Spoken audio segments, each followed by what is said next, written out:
5:30. No? I gotta go. He's not coming. I have a class at 6, and you know why? Because I checked my imaginary watch. Well, maybe the pumpkin's imaginary. But you know what? I'm waiting. I don't care. Maybe he'll grow from the ground. You don't know. Gumdrops and fairy tales. Never. Wait, maybe that's him. Maybe that's the Great Pumpkin. That is a tall man in a button. You know. Hello there. Excuse me, sir. Are you the Great Pumpkin? No, I'm not. I'm Daryl.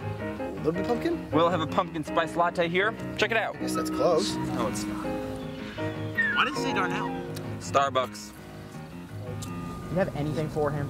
You know, as a matter of fact, I do. Really? Sir, you've been served by the CCCA. Ooh, what's that? The Chuck E. Cheese Corporation of America. Oh, Christ. I wish I could say I'm sorry, but I'm really not. That stupid rat is at it again. It was his fault, too. It's always his fault. Hey guys, I'm Andrew O'Jay. Jake Hensler. Welcome to the Middle Seats. We got another good show for you tonight. We got the top 5. We got a review of Guillermo del Toro's Crimson Peak. You want to tell them about Bang Bang? Yeah, we're doing the top 5 movies that are so bad it's good. Kind of like this scenario. Come on, cheer up, man. Just cheer up. It's a brand new Middle Seats. Sir. Excuse me, sir. You need to sign right now. Thank you. And it starts. Right.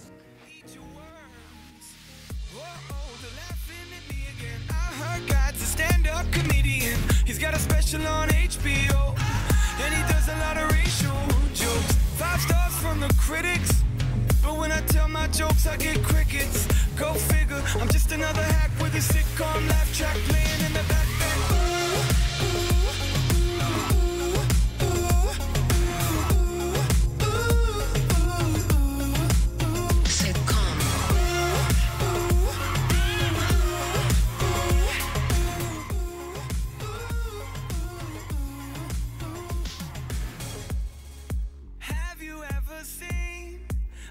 Welcome to the show, folks. Andrew O'Jay, Jake Hensler. The Middle Seats is the longest-running entertainment show in the history of American college television, and we're really happy to be with you here on this scary good, hopefully, Very Halloween episode. Yes, we're going to drive home how long we've been running because we do this every week in and out. And I guess that's going to lead me to a quick thank you to the crew who all dressed up in costume for us today. Yeah. So thank you guys for doing this day in and day out and week in and week out and working with us, dressing up for us, everything. Putting up with They're us. Great. Like, you're dressed as I usually am before the show, some tyrannical Monopoly person. Yeah. I have to itch my nose, but I have, like, makeup, so okay, Yeah, that was well, really awkward. that happens. That's okay, Yeah. sir. So, little story behind my costume, specifically. First of all, I feel way too comfortable right now. I'm usually, suit and tie is not my usual thing. First of all, no, not suit and tie. Dress, shirt, and tie is usually not my thing, but it is on Thursdays. And Yeah, today's Thursday, and I'm wearing what I usually wear Monday through every other day of the week. Every other day of the week. But I was supposed to be the dude from The Big Lebowski. So I needed a bathrobe. Yeah. I needed like a wife beater kind of shirt. Yeah, like a plain white tee. I could have given you one. I didn't realize you didn't have one. Well, listen to all the other things I needed to. I needed a wig, a gray wig, and sunglasses. The person who was supposed to give me the sunglasses I haven't seen all day. The wig is blonde, so I looked like a Valley girl and not Jeff Bridges. I couldn't find a gray robe at Target. Really? Right? Target, step up your game. What is happening? Step up your game. That is not I want okay. to treat myself. Unacceptable. I just watched that episode. Oh my God. Parks and Rec reference for people that didn't get it. And what was the other thing I said I needed? Facial hair maybe? Goatee? I don't know. Yeah, that would help too. I shaved before it. So overall it was a failure, but I'm just comfortable right now. And happy That's all Halloweens, ladies and gentlemen. Yep. And we're going to be reviewing Crimson Peak for it.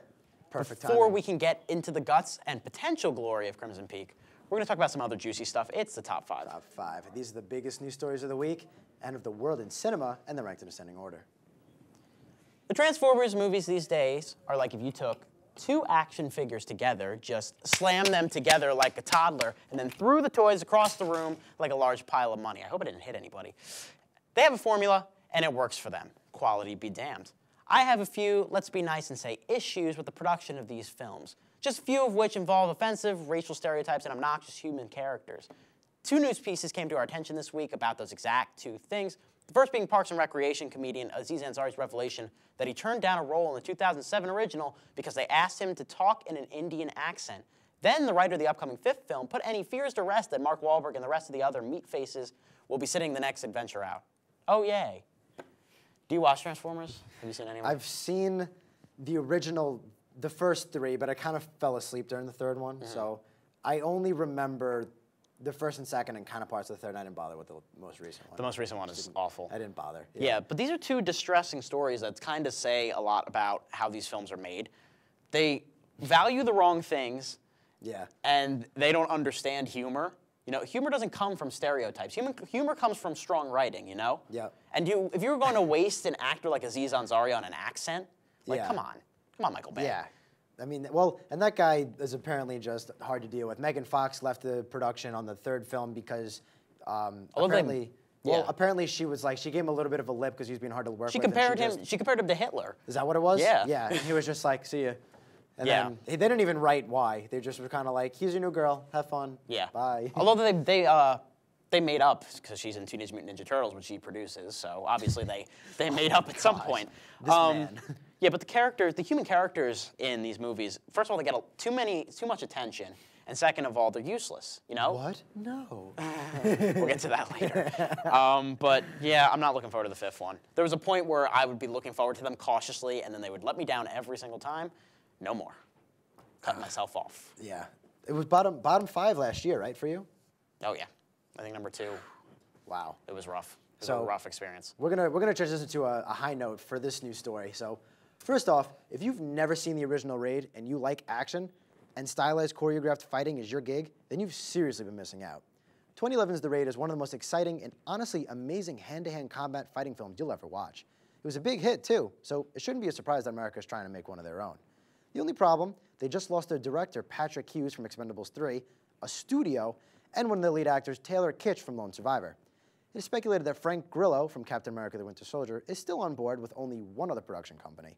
Major holdup, according to Grillo, is that the lead character is having a hard time getting casted properly. And since people have other commitments and can't just wait around forever on one project, it may be a long time until the Raid remake gets a release date or even gets filming anytime soon. Thank Lord this got delayed. I don't want to see this. No? There's no part of me that wants to see a remake of The Raid. Well, the first one was great. I didn't see the second one. The first one was The second one's really great too. Is it? The first one was so entertaining and really, really well done. Yeah. And then, I don't know, if it can, the only directing credentials Patrick Hughes has is Expendables 3, pretty much. So if they could land a better director, I'd be excited. But with that piece of information, I'm not so sure. But he left. So if they can pick up another good actor, a good director, I would definitely go see this. Right. I'd absolutely.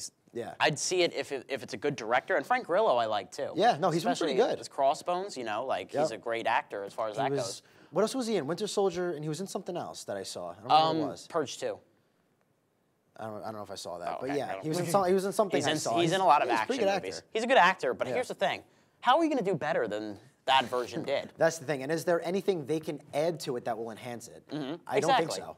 Yeah, that's exactly think what so. I'm saying. Like, why would you think that you were going to do better than this when there's really no more you can enhance to it, I Yeah, think. the movie was what, an hour and a half Yeah. of just fighting. There's already a remake to Raid Redemption, or it's called Dread. Oh. Have you seen Dread? No, I didn't see it actually. Great film. Great No, I film. haven't seen that. Hey, Adam Sandler. He's funny, right? No, America and crazy cousin Jeb of the country. These days have passed. Netflix seems to think he's still a bankable name, though, as he signed up to a 4-picture deal earlier this year with them. The first of those pictures, a Western farce by the name of Ridiculous 6, will drop on December 11th, just in time for Quentin Tarantino's Hateful Eight, which I'm sure wasn't intentional at all. Here's a quick look at the trailer.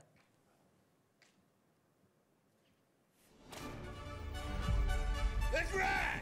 I swear a man can't ride 5 miles in this territory without running into outlaws and Indians. Apparently, there's some new gang out there robbing everybody blind. Half the lawmen in the West are already looking for us. You know which way them there ridiculous 6 rode off to?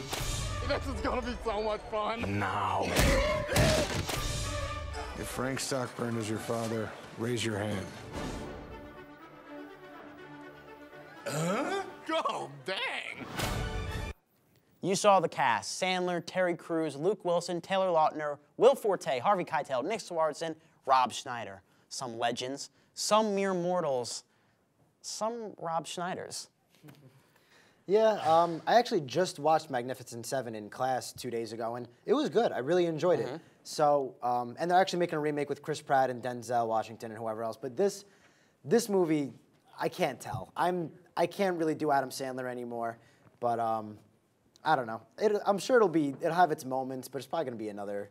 Here's the thing, like, you know, why? Like, why? Why would Netflix put their faith in him anymore? Like, I was. Why is anybody putting their? I was a fan of him when he was like young. You know, he was charming. Yeah. He was a charming he was actor. alright for a little while. I rewatched The Wedding Singer a couple days ago. That's a very charming movie, you know. And he's done some good stuff, 50 First Dates and Happy Gilmore and Billy Madison. You know. His over the classics. I know he did for a little bit on Waterboy, but I thought that was funny. I like Waterboy. But here's the thing, like recently, there's just nothing here for anybody to like latch onto, you know? No. Like, and the crew he's bringing around is like way too overqualified for this. Like Harvey Keitel's in Quentin Tarantino movies. I know. And Terry Crews is. Keitel, what are you doing? Terry Crews is in White Chicks. That's not my best argument, but you know what I mean. Yeah, and someone said this in one of his recent movies, and I kind of see this in the trailer. Sandler almost looks bored in his movies. Like in the clip where he says. It works better with knives. He does not care about that line or that scene at all. He's just getting through it for a paycheck. If you had seen Pixels, like, forget it. Like, I think that's what it was from. He was like he looked so bored, like absolutely so bored. Yeah. And that movie was just a travesty this summer. I'm hoping this is better, you know. But the trailer doesn't give me a lot of hope. Is my problem. I'm kind of with you. So we'll see. But this next story, our number 2 newer story, can go in about one of 2 ways. It could go in a imitation game, Bridge of Spies, Saving Mr. Banks, Oscar bait direction, or it could go in a Lego movie direction. And by God, I'll be damned if this movie turns out to be a historical piece. But Monopoly, a movie about Monopoly. Just imagine a universe where things and territories are priced at an ungodly amount of money, where everyone blames the bankers for cheating, everyone wants the car totem, and by the luck of the draw, you go to jail without passing go and without collecting $200. Unfortunately, I don't think I'll get my wish here. But if it were up to me, Phil Lord and Christopher Miller would make a movie about every childhood game and toy because they've proven to be geniuses at that after the Lego movie. But then again, what do I know? I don't even think I've ever won a game of Monopoly. I just look like the guy who has. You do look like the guy who has. With the mustache. I thought it was really funny that this came out this week. I know. When we pitched news stories, I was like, ooh, that should be good. Right? I just landed right into your lap. Yeah, it really did. Board game movies, I don't understand it. I mean, Lego movie I didn't get either until I watched it. So you never know. It depends who's on board. But I read somewhere that they're going to make 2 different ones. That historical piece may be something entirely different to the one in the works about, like, kind of like Monopoly. Like the one centered more on the Monopoly board game is going to be about a kid essentially going through Monopoly, going through territories and purchasing things and this and that. And then we're gonna get another one on its history and its backstory and stuff like that. Right. So we're gonna get like an origin story also. We're gonna get 2. But. Okay, I can see that working, I guess. Yeah. I mean, I don't know. They've been talking about this movie for so long. I remember Ridley Scott was attached at one point. Really? Yeah. And then I think ironically, like one of the companies that was making it like went bankrupt. like wow. Unbelievable, right? Like unbelievable. But yeah, I don't know. We'll see. Yeah, but Phil Lord and Christopher Miller would be the right people for that. Oh my God. Absolutely. They would kill it. That, Candyland, they could do Hungry Hungry Hippos. Those guys could do everything, and I would watch it. Yeah. Trouble, everything. Trouble. Did you say Sorry? Don't forget Sorry. Sorry. Jenga would be a great. Stratego. Jenga could be like. Jenga could be like Die Hard 6. I would see that. That could be amazing. Yeah. Our top story tonight is not even really about movies. It's about how absurd things can get in entertainment, period. Here are some of the things going on around Hollywood besides the Monopoly origin story, which, again, if it's not good, just send me to jail on that one. The Twister ride at Universal is being replaced by an interactive experience with Jimmy Fallon and New York. Nickelodeon and others are trying to develop a live-action Dora the Explorer movie, which, I mean, come on, I need my swiper, and Benny the Bull as lifelike as possible, like that new Jungle Book movie. And they're trying to make a movie about the Tower of Terror, which, to be fair, could be a good one if they just made an hour and a half of kids sobbing hysterically like I did when I was 9. Anyway, strange things are happening, as Randy Newman would say, in Toy Story. Good stuff. Like, so are they gonna kind of do it like Jimmy Fallon was in Jurassic World? Because that was pretty cool. I hope so. I like that. Yeah. Yeah. That would be kind of fun. I think it's interesting you're going from Twister to Jimmy Fallon. Okay. Right, different. But Yeah, that's good for Jimmy Fallon. That's showing that Universal has a lot of faith in it. But that shows why he was in Jurassic World too. That makes sense, right? Yeah, and he's also killing it. Everything Jimmy Fallon touches is essentially gold. I mean, let's be real. he's killing everything. Has he even won an Emmy? He better have won an Emmy if you're gonna make that an analogy. Uh-oh. Little known confession: I had a crush on Dora when I was 5. I didn't need to know that, but Trying to get Boots out of the picture though. Dora the Explorer movie. Kid's a third wheel. Between who? Between me and Dora. Oh, I was like with Diego? No, they're cousins, aren't they? Oh, are they? Oh, yeah, no.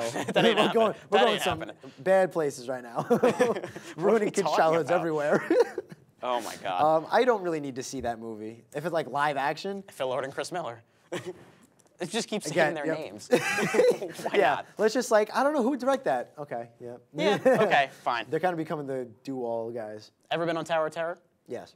It's fun. It's fun. It's fun. I like Crazy Rides. Freaked me out. It had like such a reputation when I was younger. And then the second time I went on and I was like, okay. But I love stuff like that. Dr. Doom's Free Fall, whatever that was. I love all the roller coasters. They're all so much fun. I love that stuff. So absolutely. So all of these stories are interesting in different ways, right? Yeah, they really are. I think so. That'll do for the top 5. It's time to talk some Del Toro with Crimson Peak. Jake, are you ready? I think so. Let's do this. All right. Director Guillermo del Toro is widely known for his crafty and artistic vision on dark or relatively dark films. He also clearly has an eye for fiction and fantasy. What I'm starting to gather is that he has great concepts and ideas, but when it comes to working out the kinks and details of his story, not all comes together. His largest claim to fame for those who have seen it would be Pan's Labyrinth. However, he did give us a few hits with the Hellboy films, bookending Pan's. The Devil's Backbone was well received, and Pacific Rim had its moments, but all in all, I think we're waiting for him to give us this masterclass work that we all know he has in him. Again, exclude Pan's. Crimson Peak, unfortunately, doesn't give us that said masterpiece. Hopefully one of the dozen projects he works on will turn out to be the diamond among all the, not necessarily rough, but say metal alloy. Still pretty and looks good, just not the highest quality we all know is capable of being produced. That being said, his visuals in Crimson Peak are undoubtedly diamond status. Everything on the actual grounds of Crimson Peak, as well as the 19th century setting, is captured with great sets, costumes, makeup, and overall crisp and clear effects. The entire film is very visually appealing to the eye, something straight out of a painting even. Like previously mentioned, the movie is very moody in its lighting, set design, and captures Del Toro's iconic Gothic feel. If he's mastered anything, it's that.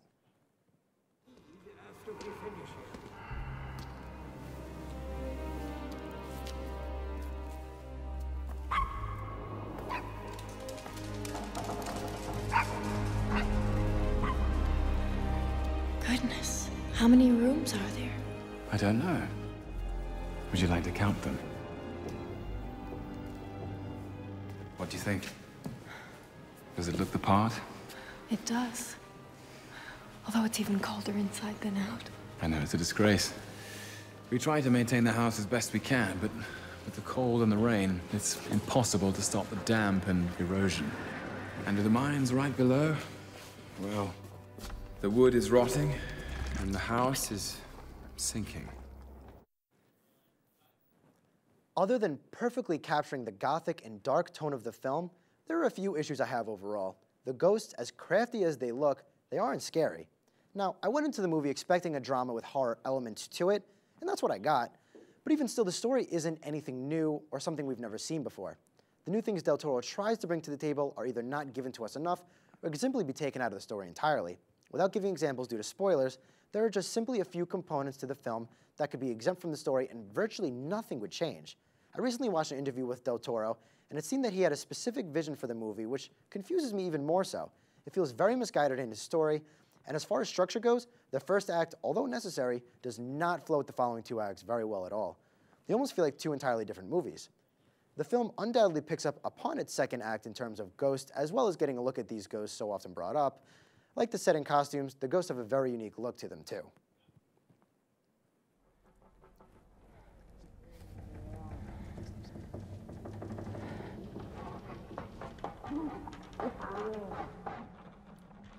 How did you get in there, you silly doggy?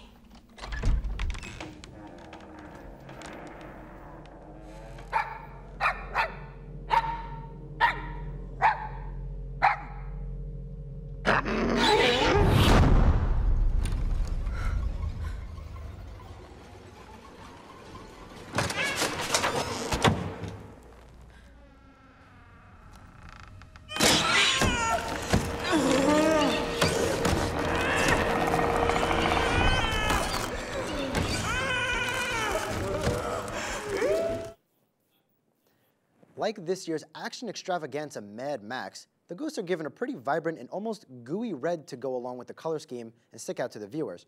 I enjoyed this, but it still doesn't do enough to scare you. Despite unoriginality, it's still interesting and layered, just told a few times before. There are many mysteries to keep you hooked throughout, and it unfolds in a decently paced fashion. However, this unfortunately leads to another flaw. Parts of the story are revealed to the audience here and there, but a lot of it can be foreseen, so when the information is no longer a mystery, the outcome is not nearly as exciting as it should be. It's almost like beating a video game campaign for the third time. It's enjoyable and exciting, but you already know what's coming. But I will say this, Jessica Chastain is quickly cementing herself as one of the best actresses working today. Nothing Oscar-worthy in this film, but what it does do is add to her resume of well-acted roles. She's been nominated before, but expect her name to rise very quickly to the Hollywood A-list. Her character, Lucille Sharp, is a troubled woman with a rough past, but very clever in her plotting ways. Her backstory is fascinating and adds a lot to her already compelling character. Definitely the most intriguing and well-acted in the film. Her brother, Thomas Sharp, played by Tom Hiddleston, does a good job here as well. An unsuccessful entrepreneur of sorts, traveling from town to town with no buyers or even interest, is filled with desperation and passion as well as a close connection with his sister. The two actors have good on-screen chemistry and each add to the mysteries of the story with their acting. Our protagonist is Edith Cushing, played by Mia Wasikowska, who marries Thomas Sharp and moves with him to Crimson Peak and is immediately curious of its creepy ways. She has her moments as well. In fact, it's really just Charlie Hunnam who I wasn't a fan of. He really needs to work on his accents. His good looks will only get him so far. He plays Dr. Alan McMichael, who grew up with Eden and has a love for her before and after she is swept away by Tom Hiddleston's character. He isn't bad, but damn it, just lose the accent. Overall, everybody has good on-screen chemistry and play their parts from decent to very well. The main flaw is the story itself. The writing isn't overall bad. The plot and backstory, as well as the characters, are all layered and interesting. It's mainly just a tale we've all seen or heard before with an identity crisis. Other than the gothic eye candy, Del Toro's Crimson Peak lacks anything original, but is still an enjoyable work of cinema. I'm starting to be worried if Del Toro is a little overrated. I'm wondering also. But what really interests me is one of our crew members, actually, Josh Selkovitz, sent me a video of Guillermo del Toro talking to Christopher Nolan, and the dude definitely, he's definitely really smart, very visionary, knows what he wants to do, but it seems to be having a lot of trouble putting it into his film. He really is. Here's what I'll say. He's a visionary. He's an auteur. Yes. He's a very accomplished mind, you know? Yeah, You're right. He has so many stories moving through his mind. Yes. He needs to work on his scripting. Yes, I would really like to see a Guillermo del Toro directed movie with someone else kind of tweaking the script. Right. Because this is the second straight one that I've had big problems with the script. What was right before Pacific Rim. Pacific Rim, yeah. Pacific Rim, which is a good movie. I think it's a good movie. I don't think this is a good movie. No? I think this really disappointed me. Yeah. This is a mediocre movie is my problem with it, really. It has a big identity crisis, really. It doesn't really know what it wants to be. Yeah. The gothic romance stuff is okay. The horror stuff is really not a factor at all for a while. No, it's really not. And now, I assumed that going in. I assumed getting a drama with some horror-y, creepy elements to it, and that is what I got. But kind of like you said, there are parts to this movie that if you could literally take them out of the movie and nothing would change. It would be the same movie. It just feels it doesn't feel as organic as it needs to be, you know? It's a mismatch of things. And you would think those things would come together really nicely, especially with the actors that we have working, who I think are doing the best they can. I think Hiddleston and Chastain especially. I agree with Hunnam. Hunnam is basically he's basically playing Jax from Sons of Anarchy. He's not bad, but the dude's he's got to get his career better. Right. I think he can do better. He's just not showing it. Yeah, and Mia Wasikowska, she also has her moments. I think she needs to be a little stronger in some aspects, too. Yeah. I agree with you on all the actors and stuff, you know? Yeah. Yeah, I just wasn't digging a lot of it, especially the beginning. Yeah, the first beginning 20 to 30 minutes just felt really awkward. Yeah. It felt like TV movie-ish. It doesn't flow at all. And there's again, I'm trying to avoid saying what this is due to spoilers, but there are components in the first half itself does not flow with the movie, but there's components in there that are, again, really meaningless. Really doesn't do anything for us at all. It's just kind of, not comes out of left field, but kind of. There's parts in there that were just by the end of the movie, you're like, why was that even necessary? That didn't mean anything. Set design, Oscar-worthy. Absolutely. Costumes, maybe Oscar-worthy. Yeah. But everything else, the cinematography, it looks really, I was mentioning to you, it doesn't seem to have a lot of style. It's a very flat-looking cinematography. That's one thing I forgot to bring up. it tricked me a little bit. It tricked me because the sets are so good and elaborate that when it appears to you, it's like, wow, that's beautiful. But then if you take a step back a little bit, the actual camera shots are just whatever. It just looks flat. The editing, it's too long. It's too long of a movie, and it takes too long to get to where it needs to be. Yes, it picks up when they finally get to Crimson Peak, but that does take a little while. And I love when one of our professors says, he was telling us about a little teaching about video editing, and he goes, don't do the mainstream edits, like the wipes and the fades and this and that. God. And there's an editing thing where he does the closing zoom in. Not just once, like 5 to 6 times. You're not supposed to do that. Like, it's not Looney Tunes. It's not That's All, folks. That's exactly what happened, though. Me and Andrew were both like, really? Yeah. What are you doing? I don't know if you felt we don't talk till the end of the movie, but I think you could feel me. I was losing my patience. I was losing my patience really fast. And I didn't hate this. Let's talk ratings and final thoughts. Yeah, sure. I didn't hate this at all. Yeah. I didn't. But Del Toro, this is a big disappointment from a major name and some major actors, you know? Yes, it just doesn't connect in the way, and audiences are not connecting with it either. It's almost on its way out of theaters. For me, I gave it a 7, and that's kind of generous, but on some point it deserves it. I think the story's not original. Unfortunately, it wants to be something new and falls flat of that. It becomes something we've seen before, but I was still generally entertained. It's not perfect, it's not great, but and me and Andrew differ a little bit on this. I sat through the whole film, and I generally did enjoy it overall. It's nothing as special as I was really hoping. The way you feel about that, I feel about Pacific Rim, and I'm not willing to give him that pass this time. Okay, rent it. fair enough. If you have a nice TV, rent it, put it on in the background. Probably mute the sound. Who cares about the story? Just look at the nice costumes and stuff. This is a fashion design majors amazing. They would love it. But I don't know if they would be into the story. Yeah, that's really the main flaw here. The story. Guillermo del Toro's got to work on his writing. I was just really disappointed. So we're 0 for 2 in Halloween movies on this show. Yeah, basically we are. What was last year's? Ouija. I didn't get here for that one. Was not as bad as Ouija. But that'll do it for our review of Crimson Peak. Yes. We're going to take a break, and we're going to come back with some more Bang Bang. Well, I'm going now. Now, Jake reciting movie quotes. You think what I'm thinking? Aim for the bushes? Oh, yeah. Let me call him death. Not ever. Not even this fire. You have to call me Dragon. You have to call me Nighthawk. This has been Jake reciting movie quotes. Now back to your regular program. Seal your doom tonight. Spooky, scary skeletons speak with such a screech. You'll shake and shudder in surprise when you hear. Welcome back to the middle seats, ladies and gentlemen. On this very special Halloween episode, you know, Jake, we review a lot of horror movies. We like horror movies. We do.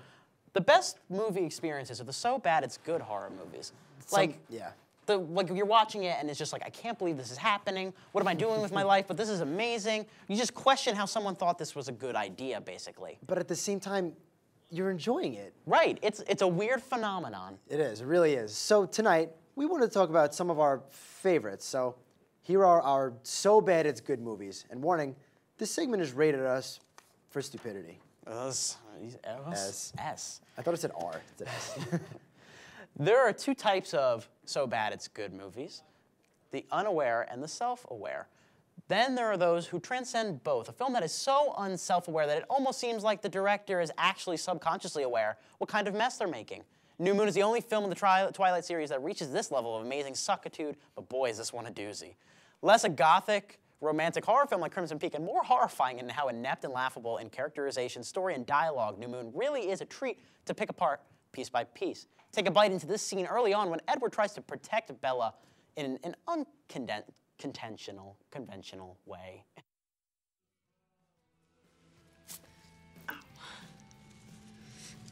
Paper cut.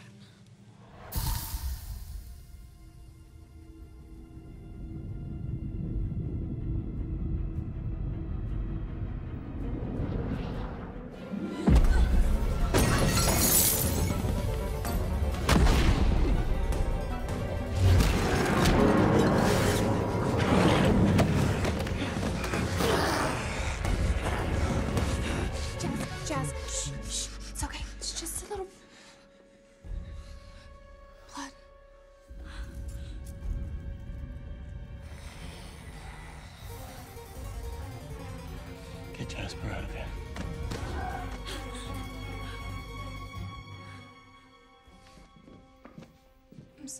I'm sorry, I can't. Smooth move, Eddie. Smooth move. So kicking off my list is something legendary. Well, at least for Andrew and I. Coincidentally, Legendary Pictures will have a part in remaking this film come 5 years from now. King Kong and Godzilla are probably the most famous giant monsters of all time. So when they met on screen in 1962, it was a big deal. However, this was 1962. So naturally, my 9-year-old self was pretty let down by the two men in costumes mindlessly making stuff up as they went along while fighting each other. In fact, it was almost as disappointing as the time I put chocolate chips in a bowl of peanut butter and it not tasting like Reese's. But that's okay, because now you can catch these phenomenal clips online and eat a bowl of Vaseline and still enjoy what you're watching.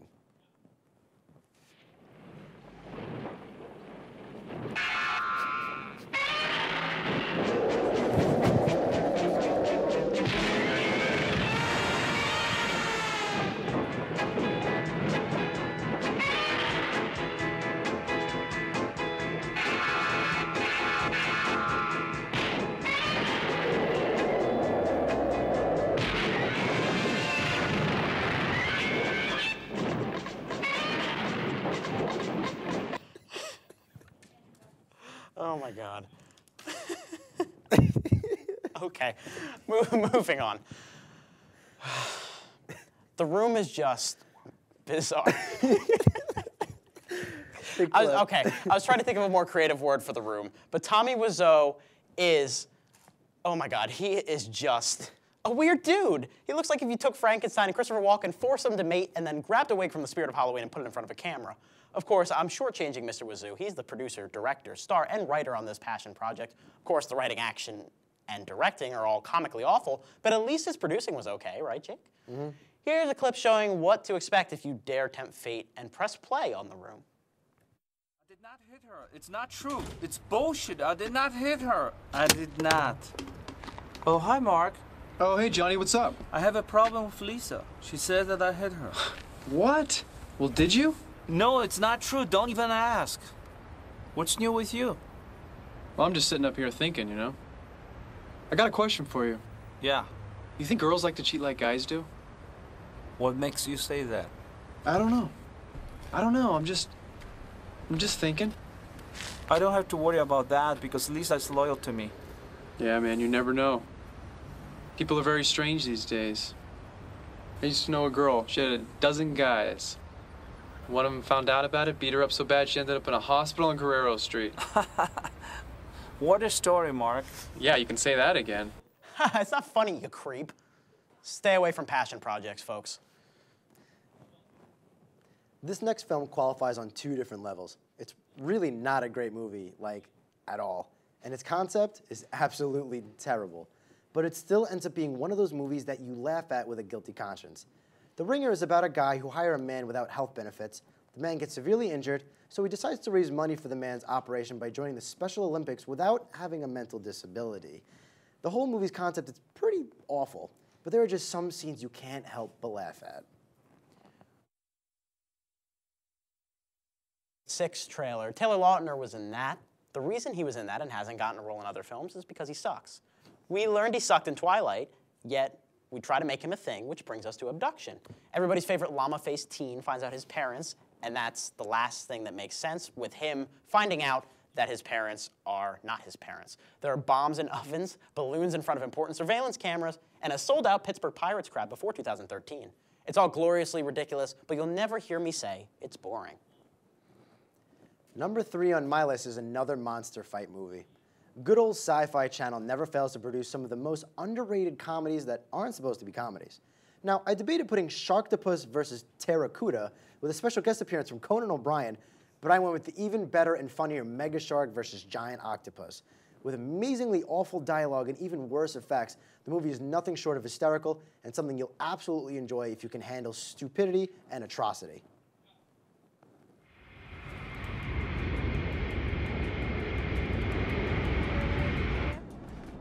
Tray up, sir. Seat back up, miss. Put your seat back up, sir.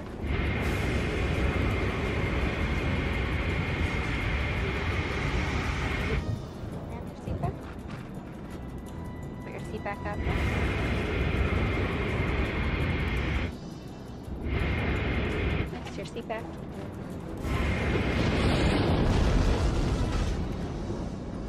Whoa. Please sit down, sir. It's just an air pocket. Thank you. I'm getting married in 2 days.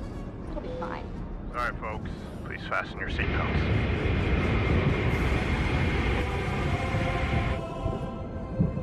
Holy shit!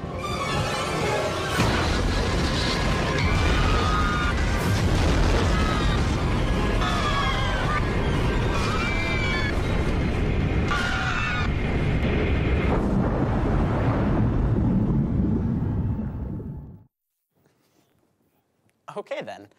Scientology is dumb and it's weird. To say Battlefield Earth is dumber and weirder is something I don't say lightly. Don't worry, that's not random. It's all connected. The mind behind one is the mind behind another. And I'll say this about Battlefield Earth, at least it's not horrifyingly real. To say John Travolta is more convincing as a woman than an intergalactic alien is like saying Mark Wahlberg isn't convincing as Mark Wahlberg in Entourage. Both roles make sense, but one perplexingly doesn't work. The whole thing looks like it was filtered with Nickelodeon slime, and I'll leave the story to speak for itself when you watch it, which trust me, you want to. In the right condition, the constantly slanted camera actually looks like it has a point. Now, MCTV News covered a story like this earlier in the week, but in the year 2014, effects this bad have to be on purpose, right? Right? Well, Zombievers is a movie about zombie beavers, which are straight up puppets or really bad animatronics that would set society back about 3 decades. I put it on one night as a joke and actually ended up sitting through the whole thing. It was so stupid that I just couldn't look away. It has every single bad horror stereotype imaginable and just makes for a comically bad time.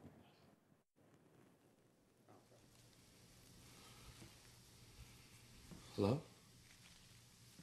My name is Elliot Moore. I'm just going to talk in a very positive manner, giving off good vibes. We're just here to use the bathroom. And then we're just gonna leave. I hope that's okay.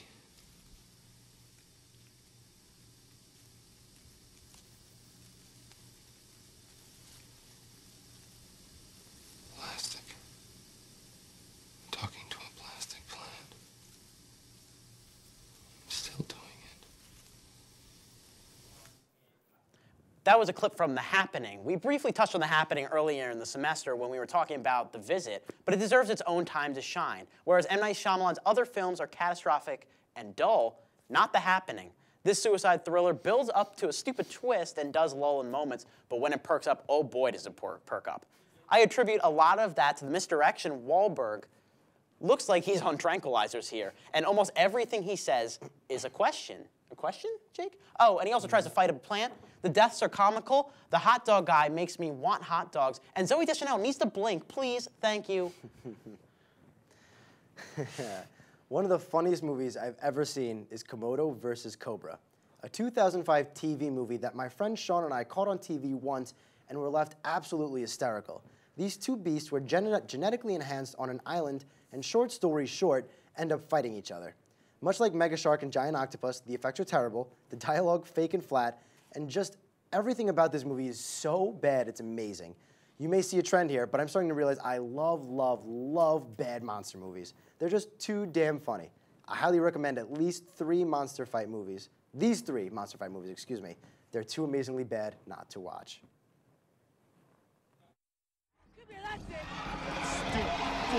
Wait here. Wait here. Jerry! Jerry, go back!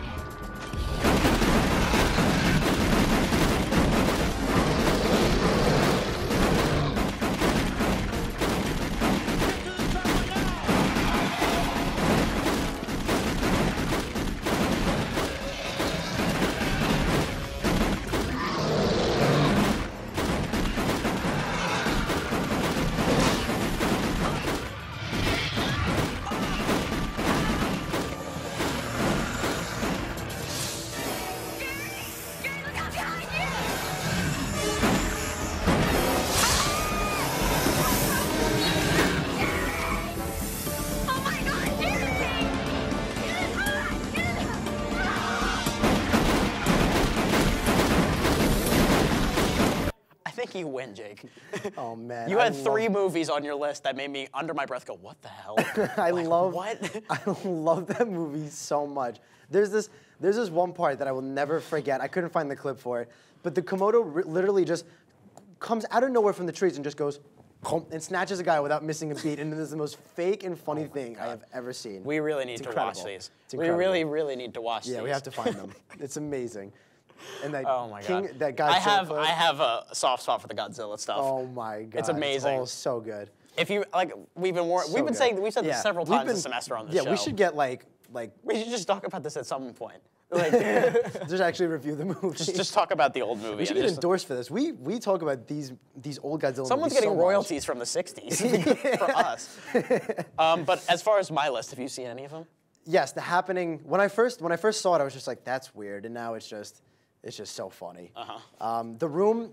I looked up some So Bad It's Good movies to kind of give myself a gauge, and that was on every single list. It's a classic. I haven't seen it yet. They have special screenings with it where, like, fans of the movie, they go to it, and they recite the lines, and they do certain things. Wow. Like, there's, like, one part where, like, okay, so this one guy's seducing another person, and they go, you know, I forget the character's name, the candles, the music, the lights, and then there's no candles, music, or lights in the scene. What? So the audience yells back, what candles, what music, what lights? It's just amazing. It's just these big community screenings on the level of Rocky Horror Picture Show. Yeah, we have to. We have to watch it. Birdemic was on most of them too. Birdemic, I've heard, is awful. I've heard that's amazingly bad too. We should just go through the IMDb Bottom 100 when we get a chance. I'm down. I'm so down. Okay. So with that, we have reached the end of this episode of MCTV's The Middle Seats. I think our website should be low as usual. Keep checking for exclusive reviews that don't make our Facebook page, but email us any questions you have for the show. And that is our Halloween episode. Next week, are we taking a break? We're taking a break next week. Look in 2 weeks for our highly anticipated review of James Bond's Spectre. James Bond didn't direct Spectre. Yeah, you know James Bond. James Bond's in it. That'll do it for us. I'm Andrew Auger. I'm Jake Hensler. Keep that seat warm, everyone. We'll be back before the bumps in the night come to get us. Holy shit. Dog. Hell yeah. We're crushing these levels today. Shut the ass mouth. Super Mario Did my cell phone just turn on? Did my 2004 cell phone just turn on? So it would have been like Starbucks. Did your Nokia, your standard blue Nokia? Do you have anything for You? I was nailing it and you screwed it up. Christ! Why does it say Darnell? Yeah, Starbucks. We might have to wrap. I can't do this anymore. Well, I have a pumpkin spice latte here. Check it out. That's close. No, it's not. Cops. It's the CCTA. Maybe that's a great pumpkin. Oh, man, no. Why? No. Wait. Maybe that's it. Maybe that's a great pumpkin. Why is he laughing? I'm sorry. Okay, this is. Do you have anything for him? You know what? As a matter of fact, I do. Jake, you've been served by the Your fault again. Because you look at me. Oh, go there. God, that's a wrap. Imagine if you're a ghost. Okay, I'm in it, and you're in a ghost house. Okay, and there's one ghost.